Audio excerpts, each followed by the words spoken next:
Okay, there's a few different things about this question that makes it kind of tough. The fact that this is a right triangle, I guess it doesn't guarantee that you're using Pythagorean theorem, but this one is a Pythagorean theorem question. And when we think of Pythagorean theorem, we usually think of A's, B's, and C's. And in this question, they've got P, Q's, and R's. So remember, side P is opposite angle P, side Q is opposite angle Q, and side R is opposite angle R. But for my sanity, what I have found trying to work this question every year is this is a lot easier for me if I just also label them A, B, and C. So anytime they refer to Q, I'm going to call it A. Anytime they refer to R, I'm going to call it C. And anytime they refer to P, I'm going to refer to it as B. Just because I think that makes it a little bit easier to keep up with what's going on. So we've got something about this length. They're asking us how some of this is changing. So that's why I knew Pythagorean theorem would work out. So this is the geometry formula that we need to take the derivative of with respect to time. So that creates an A prime, a B prime, and a C prime. I'm going to just divide everything by 2 just because, I don't know, makes it a little cleaner looking. You guys, I think, are probably used to that by now. Okay, we start plugging in some of the stuff that we have. I know that C is 40.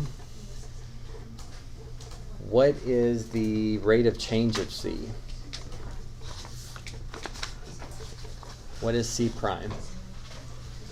Right, that is 0, because this is supposed to be a ladder. So I know they made a picture for you, but a ladder does not change size, so that's 0. And then you kind of slow down quite a bit because we don't know either one of these lengths. We don't know either one of these rates. But in the last sentence, and this is, at least me personally, the hardest part is trying to get an equation out of this last sentence. It says the ladder is slipping down the wall. What is the distance RQ? So RQ is what I'm calling B.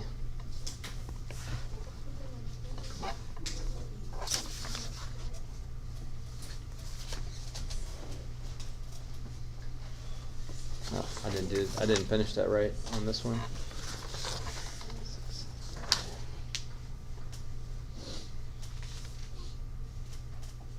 Oh, I'm sorry. I'm gonna switch these two. I just want it to be consistent. I was afraid I was working it differently. Switch the A and the B. Those don't matter. This is actually asking for what I called A. It's actually RQ. Okay, but this last sentence says when Q prime is moving along the wall 3/4 as fast as P is moving down the wall. And again, even though I have worked this question every year for 4 or 5 years now, I always have to read that sentence several times before I can get a correct statement out of it.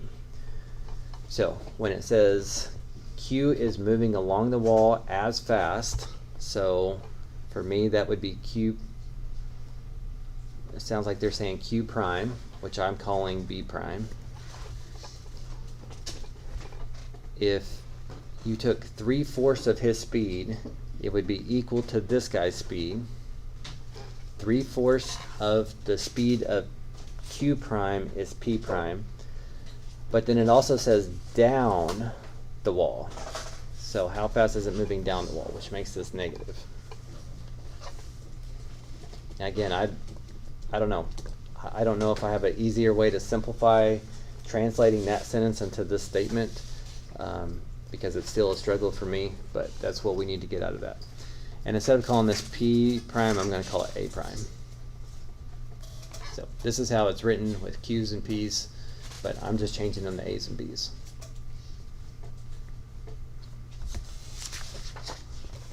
So after that, over here, I've got not a lot going on, But instead of saying A prime, I could say negative 3/4 B prime.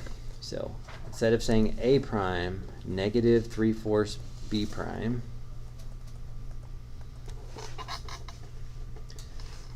And it's hard to see how that's going to help. And that's why some of these can be pretty frustrating. But if you just keep going as much as you can, hopefully you recognize, hey, both of these have a B prime. Let's factor it out.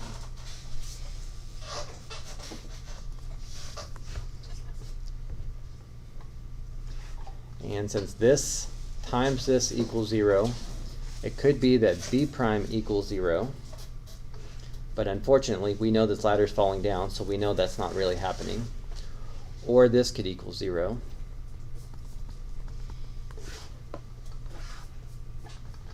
The reason why this is helpful is because you could solve it for B. B is the same thing as positive 3/4 of an A.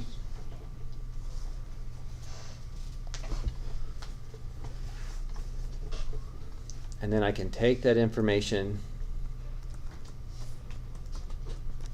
restart Pythagorean theorem, but instead of saying B squared, I'm going to put 3/4 A squared.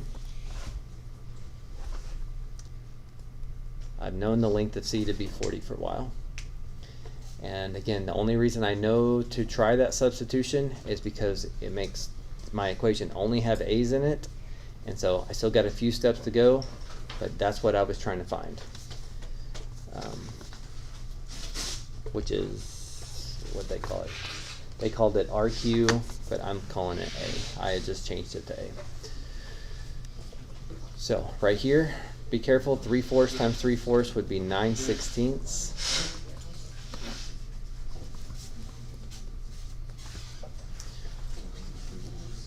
If you get a common denominator here, you could add these together.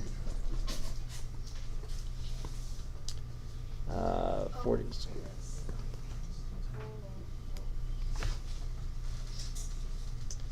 Could divide both sides by 25, multiply both sides by 16. I didn't write that workout, but you end up with A is 32.